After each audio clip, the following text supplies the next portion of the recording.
Hello and welcome to Tiny Desk Knitting with Emma. Today I'm wearing my finished Shifty. So that's crazy. Sorry, I'm a little sick. I have been sick like the past several days.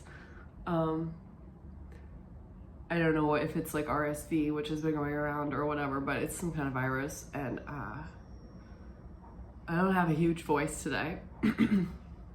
Excuse me. But yeah, I feel a lot better. I stayed home from work for a couple days, just to like not spread it. And my roommates don't have it, so that's really good. I don't think I'm contagious anymore, which is helpful. And I am hopefully on the mend. I had pneumonia a couple years ago though, so I know that I am like at risk for that.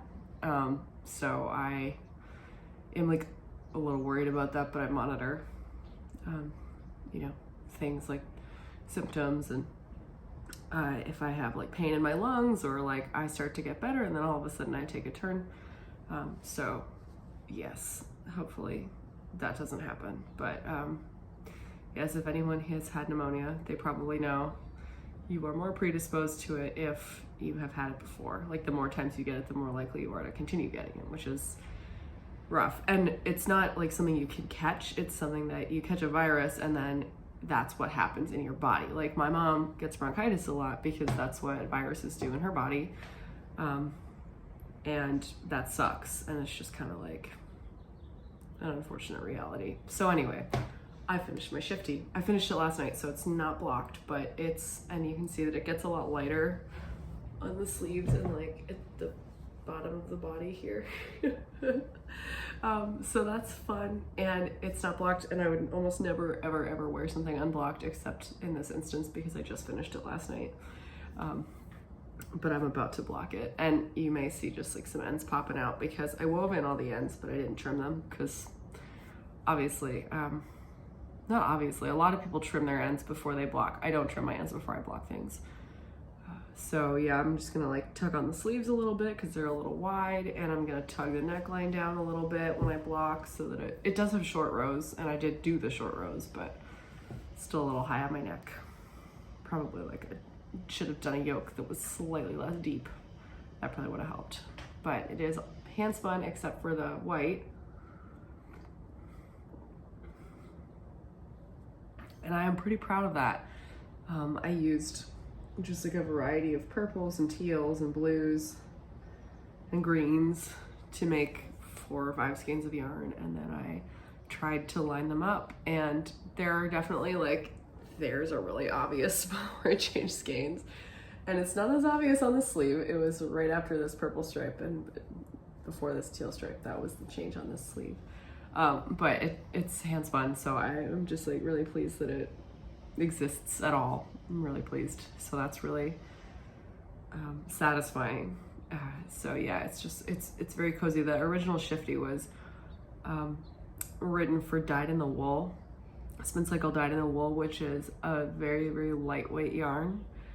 You get in like 200 yards and 50 grams. This is like twice the weight of dyed in the wool. So it's not always twice the thickness because like I was talking about last week, a lot of my hand spun has been very like thick and almost ropey, but it is, and only actually one skein turned out really ropey in this, and it was like somewhere in the middle. So I'm interested to see how that blocks anyway, if it blocks a little differently than the other sections.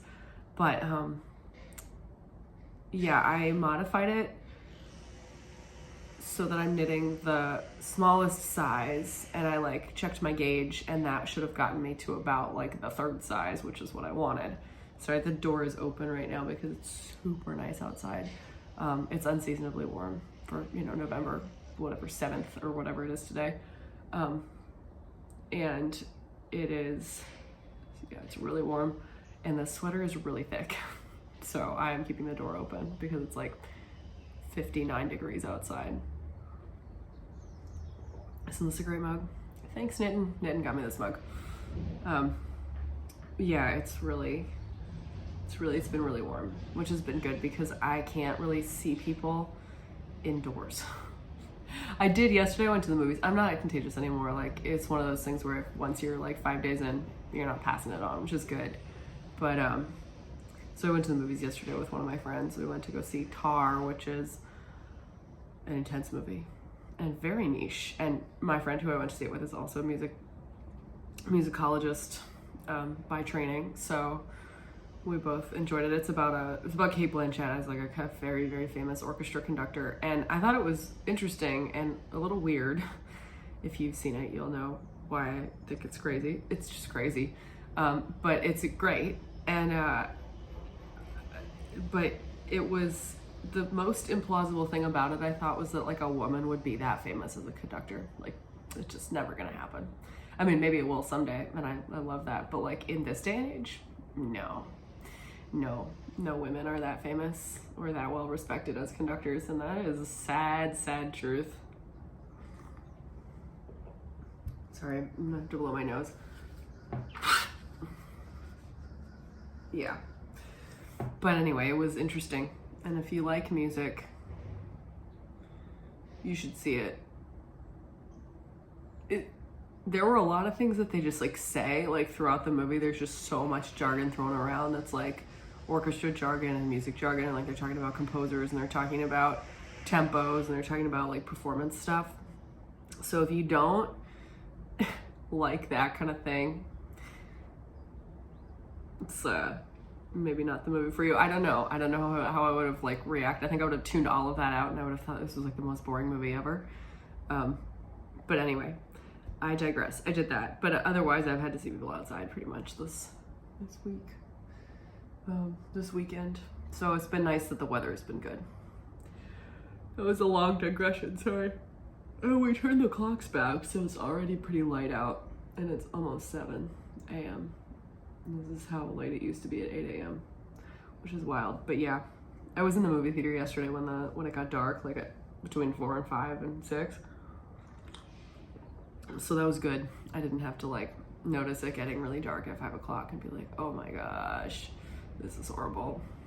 It was like 7 when I left the movie theater, so it was fine. But yeah, what do I have today? Well, I obviously finished this, which is huge. And I've talked about this a lot the last few weeks. Like, you've seen the progress. What I did to kind of even out the knitting, or the placement of colors at least, because I had several different skeins, was that I like would get to a skein and then I would like knit with half of it on the body, and then I would knit on the sleeves for the other like half-ish, and then I would go back to the body if I finished the same amount on the sleeves. But sleeves are longer than the body, so I need to do some more repeats and all that. So I usually went half and half, knit the body and the sleeves. I never do this, but I knitted it all like basically at the same time. Like I had it on barber cords, and I like transferred my sleeve needles from one sleeve to the other, and like continued and put the body, continued on the body, and then I finished the body first. And this weekend I just knitted the sleeves. So that was exciting. I'm really glad that it's done. What else do I have? I have several skeins of hand spun to show you because I've been inside a lot in the last few days, and a couple new cast-ons, shockingly. And I have another hand spun sweater that I don't think I have showed at all. My fault, sorry about that. It's not entirely hand spun. Again, it's like I'll just start with that. Let's start with that. So it's the Sparky, also by Andrea Mowry. I'm knitting a lot of Andrea Mowry because she uses a lot of spin cycle, and that's like the closest kind of thing. That's what I want for my hand spun, is to like use it as spin cycle or that kind of Barber Pulley color changing yarn. So Sparky is a top down circular yoke pullover that goes with the Spark and Spice cardigans, which was Andrea's Rhinebeck. Spark was Andrea's Rhinebeck sweater, like 2020, I think, the Rhinebeck that never happened. So this is the circular yoke. So in the original, she does this motif on the bottom of a cardigan, and then it's just like this motif. I'll hold it closer. The little dots motif up, but then she made this into a circular yoke, which I think makes a lot of sense. And as you can tell, I mean, this isn't blocked, so it will lay more flat then, but it is quite textured hand spun, because this was some of my earliest efforts. Like now you know, I would say now my hand spun is probably a lot less textured than this. Although some of it probably, I can't say that about. But yeah, it's quite, you know, something in terms of color changing. It really changes the colors fast. So I had two balls of hand spun. And the blue is Dura Natura Ulysse in Belen Blue, which I got at Espace Tricot. It's hard to get Dura Natura in the US. They don't have a lot of US suppliers, but you can order it from Espace Tricot in Canada. So that's helpful. So I had 2 balls of hand spun. This is the one I'm actually using for the body, and that's almost gone. And this had a lot more neon in it. As you can see, there's like this neon-y greens up here. This one is what I actually started with. For some reason, I thought that this would be high contrast enough for that like big V thing on the top, and it was not. So I did the entire motif here, this entire motif, and then I was like, I can't see that, and I ripped it back. I said, this is my hand spun, I want to see it. I ripped it out. So I'm pleased with that. I went back and I used a more high contrast spot in the hand spun to get this effect. Probably not as graphic as it would be if this was less textured, but again, this is one of those things where I'm like, I'm kind of interested to like knit one now and then knit one in like a year with my new hand spun in like a year and see like the difference, because I think that would be like a really cool comparison. And I knit so much that I don't really care about having 2 of something. I give a lot of stuff away. It's like, okay. So I'm gonna try and use this on the sleeves where, you know, it's really just this motif and it doesn't really matter. So this is a cute little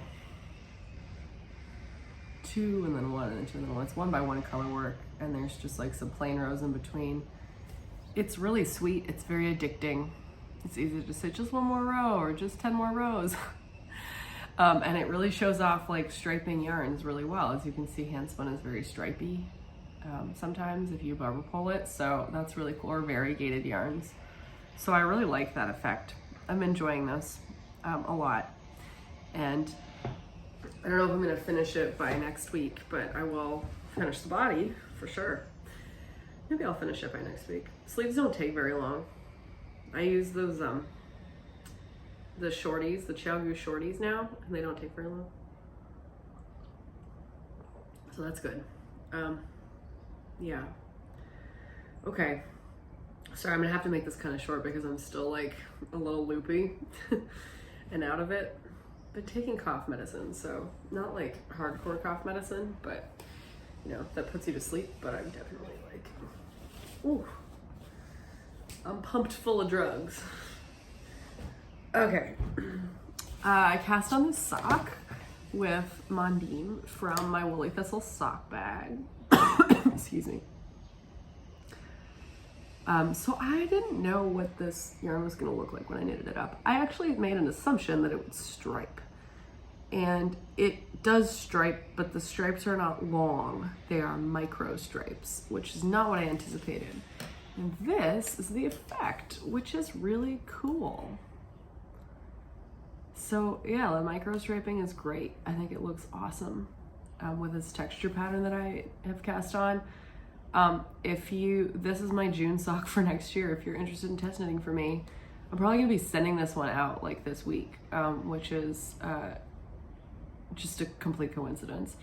But I will put my test knitting form down below if you want to test knit these socks. These are my Aunt Elliott socks. They will be coming out next June. There's a close-up of the pattern. There's a seersucker stitch on these. I have knit them a couple of times already in like solids or lightly variegated yarns. Semi-solid, I did a semi-solid kind of tonal, and then I did a variegated yarn, but it was light color. So this is my most fun seersucker and Elliott sock so far, and I like it. I like it. So all my socks have 3 sizes and then also a DK option. So I'm gonna knit this one next. My next Aunt Elliott sock will be a DK version. And yeah, I'm excited. I like the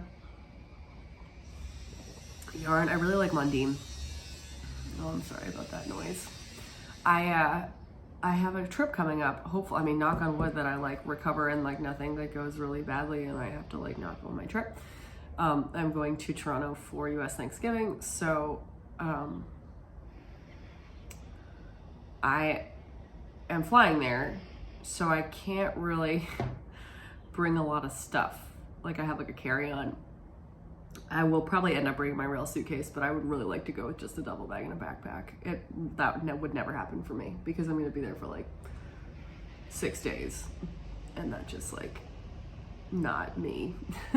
But I like the idea of that, even though it won't happen. And I'm only going to bring socks when I go, and maybe this other thing that I've cast on, which I'll show you in a second. But I'm really trying to like finish socks, so I need to do that.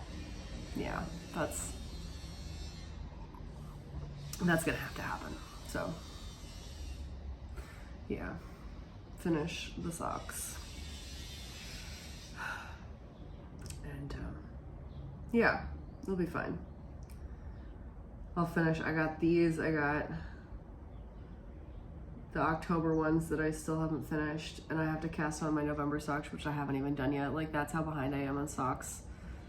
So I'm just not in a sock place right now, and that's okay. I've accepted it.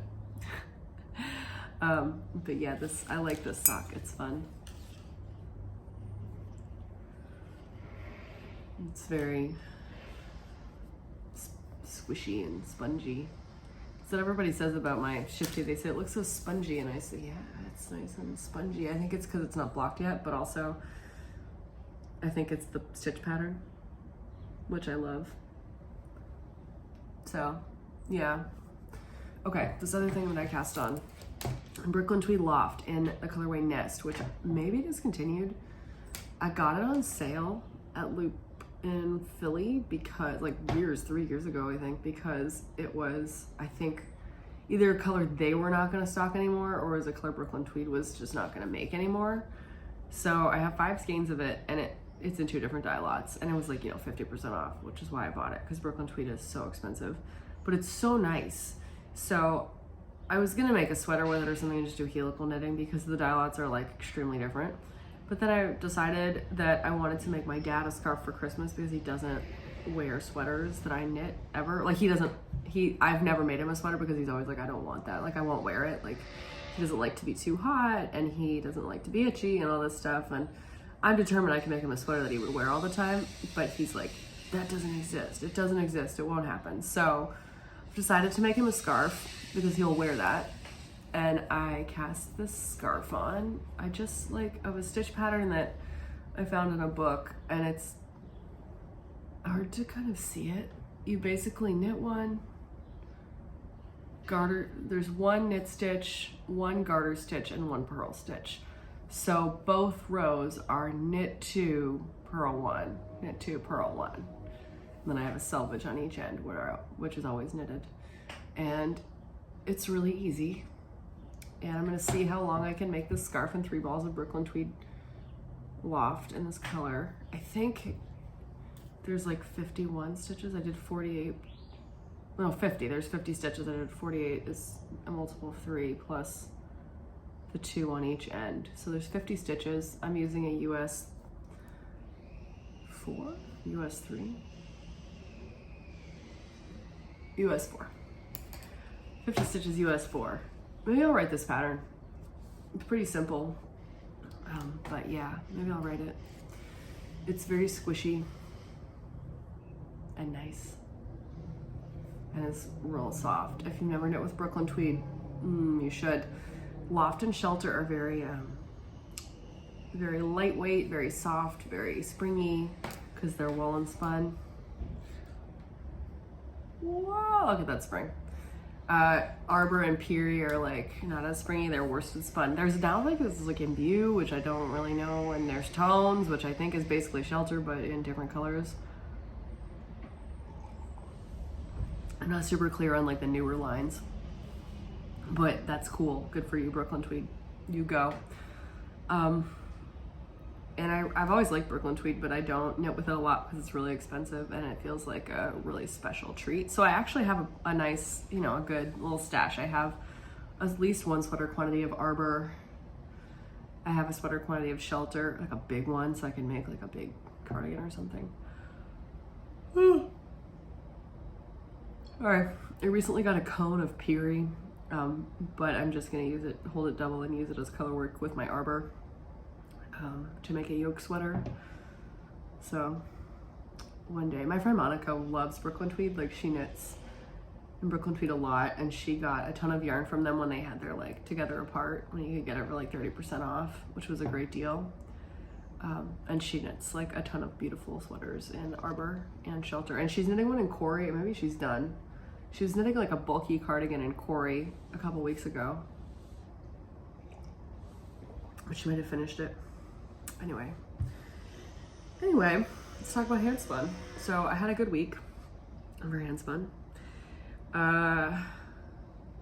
So the first thing I did was I spun up that black and white Jacob. Oh, let's talk about Thelma. Thelma's fun. Thelma, my wheel. I don't know what was going on. I think the drive band was crap. Like I think I was using a bad drive band and it like wrecked the tension a little bit just because of that. Nothing is really wrong with the tension. If there were, I don't think there would be like a way to like alter that anyway. It's like a knob and a screw.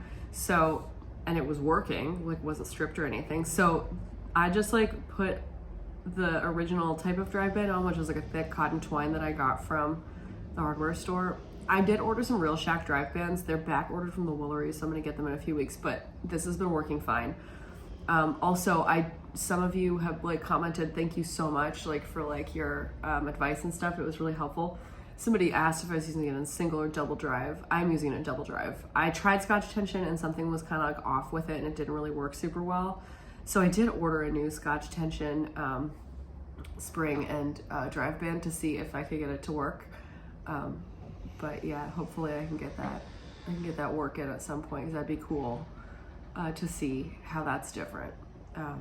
But I used it in double drive most of the time. So I think the drive bands were too loose and they just like the tension wasn't working, but it's been fine. I have done a lot of good spinning this week, so that's good. So I applied that, or I spun that black and white Jacob that I showed you last week into a single, and then I applied it with a couple things. The first thing I applied it a little bit with was this kind of chartreuse.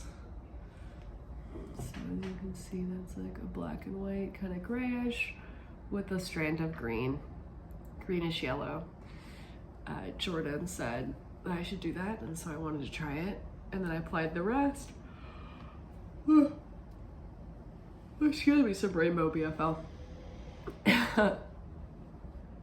So you can see the chartreuse in there too. There's a little bit of that, but it's mostly just like rainbow BFL. Excuse me. Okay, sorry, I got a little lightheaded because I like haven't really had anything to eat today. Or like really at all this weekend. I mean, I ate some, but a lot less than normal. So I think I just needed to eat something. So I made a smoothie and now I feel better. And I was talking about my handspun. So this one is rainbow, which has like orange and purple and like reds and greens. It has all of the rainbow colors. It's just like a muted rainbow, which is really fun. Yeah. And I put the kettle on because Hannah's gonna wake up in the next 20 minutes.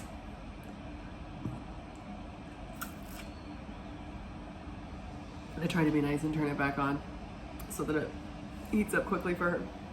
She drinks tea. This one gave me a lot of grief. This was a BFL. It said BFL. I don't actually think it was BFL. I got it at Rhinebeck and it was like cheap. It was like $9 for like a 4-ounce braid of white BFL. I dyed it myself. I didn't felt it. I know that I didn't felt it because it was felted as is. I think it was very felted. Not very, very felted, like I could spin it. It was just really hard to draft. So I was determined though, and I spun a little, it was a little green in here, mostly pink. I think it's cute, but I spun 2 bobbins of singles and I applied it. And I've never been so happy for a spin to be over, or like the spinning part, like the applying was no problem. But oh my gosh, so this is like the most thick and thin yarn I've made in a long time. There's definitely bits of just like bigger spots because it just wouldn't draft. So I feel like this is a challenge I'm glad that I did. And I'm gonna knit something cute with it. And the whole time I'm gonna think about how annoying it was to spin it. And I will give it to someone who loves it. And not say anything about that and it'll just be gone. That's a mini skein from something I made last weekend, which was the 3-ply, and there were just 2 plies left and I applied them together. Okay, what else do I have here? Okay, so this was like an art bat. I mean, the lighter color is not the art bat. The art bat's like the bluish and greenish and reddish. So it's supposed to look thick and thin like this. It was an art bat. There was like sari silk in there, and there was like sparkle Angelina in there, and there was just like all sorts of stuff. And there's just, you know, stuff like that. So that was actually really fun. It was like a fun, uncontrolled spin. And then I applied it with this light purple merino, and I'm gonna apply the other half of it with a darker purple merino, and I'm gonna make like fingerless mitts or a hat that it's either like color blocked or striped. And I am excited about that. I think it's gonna be really cool. So I'm just snapping these because they're mostly dry. But yeah, I like this one. I think that's really fun. And yeah, you can see there's all these kind of blips, but so you just have to kind of make something and just know that those are gonna exist, and that's what art bats are for. And it definitely helps my like controlling tendencies to be like, yeah, just make something fun, because it's not gonna spin nicely like your normal stuff. It's an art bat. It's fun. So it is fun, and it was fun. Okay, the other thing I got a Nest Fiber Club from October, and I spun that. And if I did do this in two separate takes. I didn't do this in one take because I paused it. So, which means I actually will edit this in iMovie. So I'll put a photo of the braid that this came as. I got it last Tuesday, I think. I'll put a photo of the braid that or the undyed bag of roving that this came as, or top, or whatever it is. And it was mixed BFL, and it was beautiful. And it was like, if you look, I looked on the Nest Instagram, and they had all the like coordinates or whatever for this month, and there were like 8 different colors that went into this. There was like mauve and green and orange and like gray and brown, and you can tell there's a lot going on in here. But I just spun. I literally just like found the halfway point, broke it in half, and then spun 2 bobbins and then plied them. And I am so pleased with this. It is so nice. So I think my twist has been improving. It's not so ropey anymore. Yeah, it's a little bit better. I'm still getting like a worsted DK, but I'm okay with that for now. I'll get smaller the more I practice, and I'll use smaller whorls to get more twist, and once I can control the twist and all that stuff, and there we go. Yeah, this is really fun. So I would really like to make an Attune shawl by Andrea Mowry. More Andrea Mowry. I'm in my Andrea Mowry phase. So is Hannah. We're going through it together, and which is good. I can support each other's addictions. And excuse me. Yeah, I'm gonna make an Attune shawl, and I'm trying to decide like what to use. I considered like doing, what I really wanted was for this to like go with this, but it doesn't. I thought this would be like a lighter version of this because it was like pinks and greens. This is completely different from this. This is gonna be something else. This is not gonna be in the Attune shawl. But I'll probably need a few skeins for the Attune shawl because I'm not getting like super high yardage. So this will be one, and I'm thinking about using this as another one. So like these 2, because they're kind of both moody. And I'm spinning 2 bobbins of this BFL, the like rainbow BFL. Now I'm gonna apply those together. So I'm gonna put my 3rd. And for the other color, I have decided, so the Attune shawl is a brioche and garter shawl that is gorgeous, and it's knit in 2 colors. Andrea actually designed it for her hand spun, and then she also did a sample in like spin cycle, beautiful spin cycle. Dream State, I think. So this is good for my hand spun because it's like more of a DK weight. And she did like a white and gray marled for the like other color, the like neutral. So I think I'm gonna do a white with like a light brown. I have like 7 ounces or something of this New Zealand border luster that I got at Rhinebeck. That's light brown. And I think that's enough. In terms of the white, I have a lot of options. I am getting a bunch of wool in the mail. I think it's arrived. I got like a bunch of wool on Etsy that was from, I usually get my wool from my fiber from Blue Moon Alpacas, but I tried a different shop this time that had like different, more like single breeds, and you can just get like by the ounce, and it was like, you know, everything was like under $2 an ounce, and I was like, that's a good deal. I'm gonna get that. So I think that has arrived, so that'll be fun to start spinning. So I got a bunch of them that were like I think I got a few like 8-ounce bumps. If not, I can just mix. I don't even care. Like, I'm not good enough at spinning to care. Like, you know, I understand that you need to select like 2 that are similar enough if you're gonna mix, but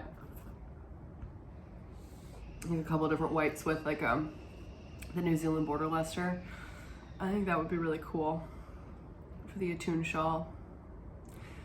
So it's gonna be the winter of brioche for me because there's just so many options for brioche with spin cycle that are like so beautiful. I'm really excited about that. So yeah, Hannah just made the Ghost Ranch hat with some spin cycle and like a just solid color, and I was like, yeah, that's really cool. That's really cool. It's time to just suck it up. I can knit brioche, I just can't knit it in my style where I knit through the back loops. I may be able to figure that out. I need to figure out if I can figure that out.